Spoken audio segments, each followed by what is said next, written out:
Super bate-papo! Olha, Nenê, vamos fazer um pequeno histórico desse momento. E afinal, quem foi que deu o golpe? Quem foi que deu o golpe foram, obviamente, os militares, né? Os militares ficam bravos quando a gente fala isso, mas eles foram, na verdade, leões de chácara da elite brasileira. Eles foram leões de chácara dos banqueiros, eles foram leões de chácara dos latifundiários, eles foram leões de chácara de todos aqueles que sempre no Brasil se opuseram a qualquer mudança substantiva da sociedade, né? Muito bem.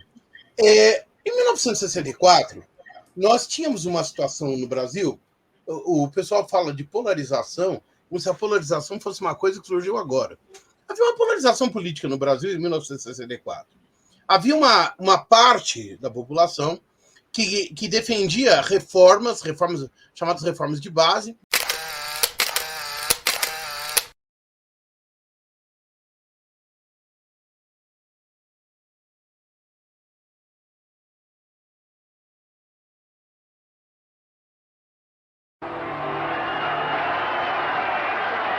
Trabalhadores do campo já poderão então ver concretizada, embora em parte, a sua mais sentida e justa reivindicação, aquela que dará um pedaço de terra fácil para ele trabalhar, um pedaço de terra para ele cultivar. Aí então, o trabalhador e a sua família sofrida, irá trabalhar para ele, porque até aqui ele trabalha para os donos da terra que ele aluga, ou para os donos da terra que ele entrega sua produção. Seriam reformas, uma estrutura econômica mais nacionalista, uma intervenção maior do Estado na economia, reforma agrária, reforma educacional, uma série de reformas importantes para a sociedade brasileira, né? E havia os setores que eram contra. Por quê? Porque eles eram os setores que se beneficiavam com o estado de coisas que existiam. E aí foi criado o mito de que havia uma ameaça comunista ao Brasil, né? O golpe militar de 1964, que derruba o governo constitucional do presidente João Goulart era o presidente. Aliás, João Goulart já teve dificuldade de assumir o governo, porque em 1960 o lunático Jânio Quadros foi eleito presidente da República. E depois de 7 meses de governo, ele renunciou, né? Segundo ele, porque forças terríveis tramavam contra ele. Forças ocultas. Não, a palavra dele é forças terríveis. Forças ocultas terríveis. Virou o anedotário. Virou um jargão, né? Jargão.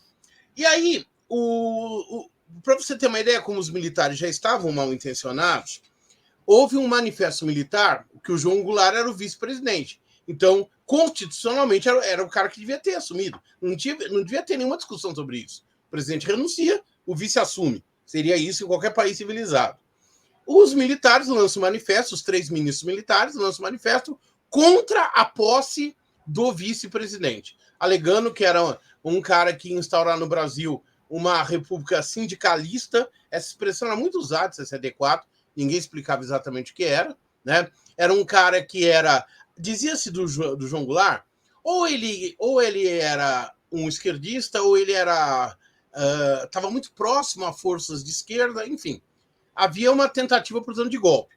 Esse golpe não se consolidou, porque houve uma reação popular, inclusive liderada pelo Rio Grande do Sul pelo Leonel Brizola, que era governador. Aliás, é interessante destacar que, nesse momento, o João Goulart ele estava na China, né, Benê? Exatamente. E aí ele teve que voltar de navio para ver se resolvia as coisas. Mas ele também voltou bem devagar, né? Ele voltou de navio. O João Goulart, eu sei que ele tem os seus seguidores, ele tem também os seus detratores. Assim, nada justifica a tentativa de impedi-lo de governar. Mas o João Goulart era um cara moderado. Ele era um cara, assim, para ser gentil, você podia dizer que ele era moderado. Se você fosse um pouco curioso, você podia dizer que ele era um presidente fraco, né? Há um momento, inclusive, que ele podia ter apelado para ir continuar no poder. Ele desistiu, mas enfim. E aí o João Goulart assume, mas na verdade é limitado, porque o João Goulart assumiu a presidência, mas foi criado, que já é um golpe, foi criado da noite para o dia um sistema parlamentarista de governo para impedir que o João Goulart governasse. E quem era o primeiro-ministro nesse parlamentarismo? Uma curiosidade. Não, teve três, né? Teve o Tancredo Neves, teve o Brochado da Rocha. Brochado, isso. A piada pronta, né? E o Hermes Lima foram os primeiros ministros. Então, na verdade, essa reforma parlamentarista que foi feita, o presidente nomeava o primeiro-ministro, né? Mas o primeiro-ministro tinha que ser referendado pelo parlamento. Na verdade, era para tirar os poderes presidenciais, constitucionais, eu insisto, que o João Goulart possuía, né? E foi marcado um plebiscito para 1965, ou seja, após o governo de João Goulart. E esse plebiscito ia decidir se o povo queria parlamentarismo ou presidencialismo. O Goulart, ele tem uma situação muito curiosa. Ele, no início do governo dele, ele foi bastante moderado. Ele tentou, de todas as formas, mostrar para a elite, para a classe dominante, para os militares, que ele não era essa ameaça esquerdista. Não adiantou nada. E aí, a partir da metade do mandato, ele pegou e começou a se apoiar nos movimentos de massa. Aí ele fez parte da política, isso. Ele chegava para os caras e falava, olha, eu quero fazer as reformas, mas com essa estrutura parlamentarista eu não consigo, que é verdade. Né? O plebiscito, que era para ser em 1965, foi antecipado para 1963, janeiro de 1963. E aí tem um detalhe. Ninguém queria o parlamentarismo, porque havia pessoas, tanto que apoiavam o Jango, como se opunham ao Jango, a oposição de direita ao João Goulart, que também tinha pessoas que não se candidatam a presidente. O JK queria voltar à presidência. Lacerda, que é o expoente maior da direita golpista brasileira, ele queria ser candidato a presidente. O Brizola queria ser candidato a presidente, que era um apoiador do Jango, seu cunhado, inclusive, né? Então, nenhuma das pessoas queria o parlamentarismo.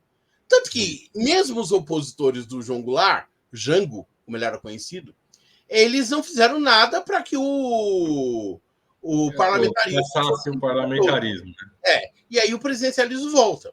E aí, claramente, uma parcela considerável da classe dominante no Brasil começa a articular o golpe de Estado.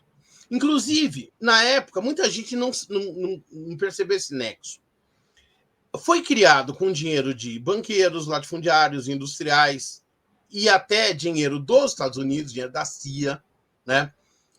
Um complexo chamado IPES, Instituto de Pesquisas e Estudos Sociais, e IBAD, Instituto Brasileiro de Ação Democrática, que era para reunir, o grande mentor disso aí era um homem chamado Golbery Couto Silva, a grande inteligência por trás do golpe militar de 64, e aí os caras começam uma articulação na sociedade realmente para dar o golpe.